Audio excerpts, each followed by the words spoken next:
Hello বন্ধুরা, গোপাল রান্নাঘর থেকে তোমাদের সাদর আমন্ত্রণ জানাচ্ছি। বন্ধুরা, আজকে একটি ছোট এবং সহজ রেসিপি দেখাচ্ছি, সেটা হচ্ছে গুজিয়া তৈরি। এবার তোমরা প্রশ্ন করতেই পারো যে হঠাৎ গুজিয়া কেন, এত আইটেম থাকতে?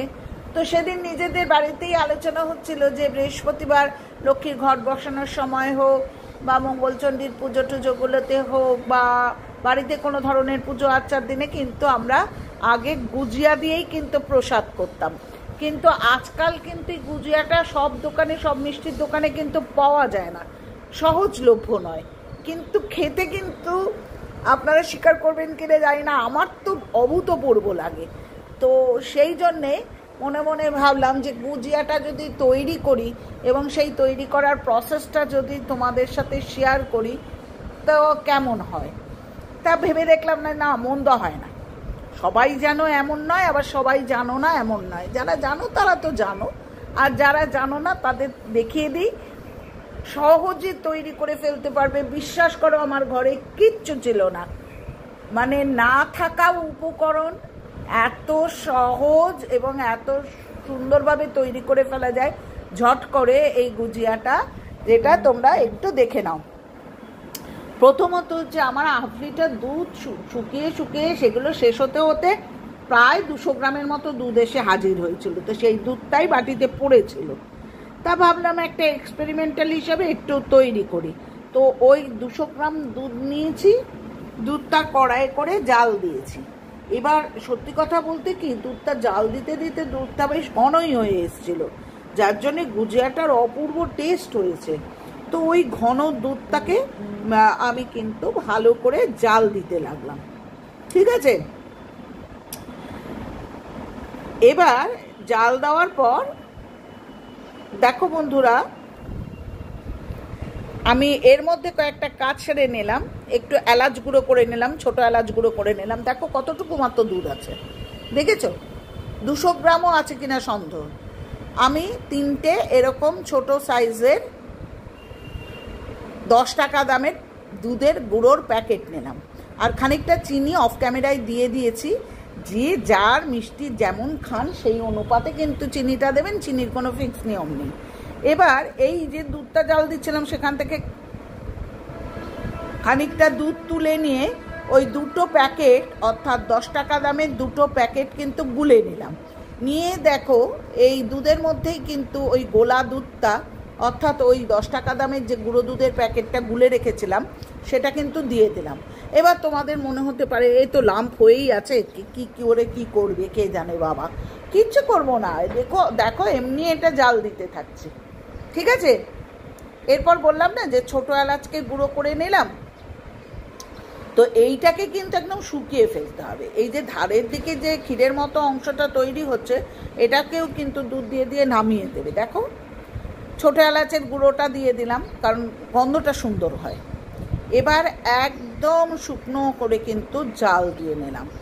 আমি 3 প্যাকেট দুধের কথা বলেছিলাম, আর 1 প্যাকেট গুঁড়ো দুধ কিন্তু আমি একদম হাতে রেখে দিয়েছি, ঠিক আছে। দেখেছো আমি ক্ষীরগুলোকে নামিয়ে নিচ্ছি। এই দেখো কীরকম হয়েছে ক্ষীরটা। এবার দেখবে তাতেও কিন্তু একটু যেন মনে হয় যে একটু ভেজা ভেজা আছে। তখন কি করবে, ঠান্ডা হয়ে গেলে ওই যে গুঁড়ো দুধের প্যাকেটটা ছিল সেইটা দিয়ে কিন্তু ভালো করে মেখে নেবে। অর্থাৎ ঠান্ডা হওয়ার পর, বারবার বলছি কিন্তু গরম অবস্থায় করো না, ঠান্ডা হওয়ার পর ওই গুঁড়ো দুধের যে আরেকটা প্যাকেট ছিল সেটা দিয়ে ভালো করে মেখে নিও। মেখে নিলে দেখবে শক্ত মতো হয়ে গেছে। এবার দেখো হাতে কিভাবে তুমি গুজিয়া গড়ছো সেটা আমি দেখিয়ে দিচ্ছি। তবে বারবারই বলছি, গুজিয়া যখন তৈরি করবে, শেপ দেবে, এটা কিন্তু একদম ঠান্ডা হয়ে যেতে দেবে। হ্যাঁ, ঠান্ডা হলেই কিন্তু শেপে আনা যায় বা ইয়েতে আনা যায়। শেপটা তো করা এমন কিচ্ছু ঝামেলা না। সুতরাং দেখতে পাচ্ছ কত সহজে ঝপাঝপ গুজিয়াগুলো তৈরি হয়ে যাচ্ছে। এবং দেখতে পেলে যে কীভাবে তৈরি হচ্ছে। তো এইভাবে আমি একটা প্লেটে কিন্তু গুজিয়াগুলো সাজিয়ে দিয়েছি। প্রথম অবস্থায় মনে হবে কি নরম নরম লাগছে কেন, কিচ্ছু চিন্তা নেই। বানিয়ে টানিয়ে ফ্রিজে ঢুকিয়ে দাও, দেখো একদম খটখটে, অর্থাৎ শুকনো হয়ে গেলেই একদম খটখটে হয়ে যাবে। এটা গোপা কথা দিচ্ছে। সুতরাং চিন্তা করার কিচ্ছু নেই, নরম হলেও সেটা কিন্তু ঠান্ডা হলেই এটা শক্ত হয়ে যাবে। হয়ে গেল এইভাবে আমার 1 প্লেট গুজিয়া তৈরি। কি লাগলো দেখলে? কিচ্ছু লাগলো না। অর্থাৎ 200 গ্রামের মতো দুধ, কতটুকু দুধ ছিল, অল্প একটু চিনি, একটু এলাচের গুঁড়ো আর 3 প্যাকেট গুঁড়ো দুধ, এই হচ্ছে সর্বসাকুল্যে।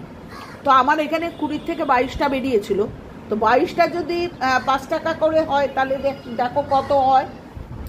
110 টাকা তুমি খরচ করলে, 110 টাকার তুমি জিনিস তৈরি করলে কত খরচ করে? ম্যাক্সিমাম 50 থেকে 60 টাকা। তাহলে তোমার সাশ্রয় কত?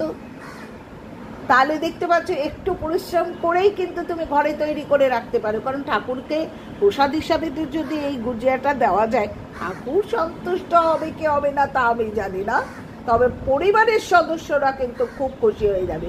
সুতরাং নেমে পড়ো, কোমরে আঁচল গুজে গুজিয়া তৈরিতে নেমে পড়ো। এত হাসি পাচ্ছে যে সহজ জিনিস, ছোট্ট জিনিস, কিন্তু এত ইউনিক খেতে হয়েছিল। করে দেখো, একবার করে দেখো, এটা আমার একটা রিকোয়েস্ট থাকলো। তো যাই হোক, এইভাবে তৈরি হয়ে গেল আমার আজকের গুজিয়া তৈরির প্রজেক্ট শেষ। এবার আসি হচ্ছে দৈনিককার কথায়। পুরনো বন্ধুরা, তোমরা যেভাবে সাপোর্ট করছো, যেভাবে আমার পাশে দাঁড়াচ্ছ, যেভাবে সুন্দর সুন্দর কমেন্ট করছো, রিয়েলি আমি স্পেল বাউন্ড। আমার কথা বলার একটাও ভাষা নেই। তার কারণ হচ্ছে তোমাদের সাপোর্ট ছাড়া কিন্তু আমি এত দূর হয়তো আসতেই পারতাম না। আমি কি পাবো কি পাবো না ইউটিউব থেকে আমি জানি না, তবে আমার গুড মেমোরিজ থাকলো। কারণ আমি এত বন্ধু, ভালো ভালো বন্ধু পেয়েছি, এত তাদের সুন্দর সুন্দর কমেন্ট পেয়েছি, এবং একটা নিজস্ব ঘর পেয়েছি যেখানে কিন্তু আমি আমার নিজের মনের কথাটা শেয়ার করতে পারছি, নিজের মতো করে কথা বলতে পারছি, যেটা হয়তো সবখানে পারি না।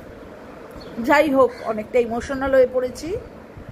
আর পুরনো বন্ধুদের কথা তো বললামই, মানে যত বলবো ততই যেন কম।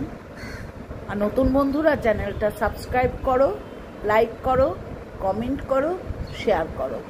আর একটা কথা বলি যে প্রত্যেকেরটা ফুল ওয়াচ করো, নালে না ওয়াচ টাইমটা তো ওঠে না।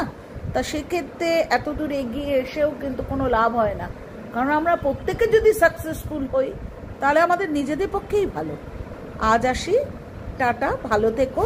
আর একটা কথা বলার, যে গুজিয়াটা বানানোর সময় কিন্তু অবশ্যই হাতে ঘি মেখে নেবে, যেটা আমার বলা হয়নি। আর একটু ঘি মাখিয়ে নিলে কিন্তু ভালো হয়।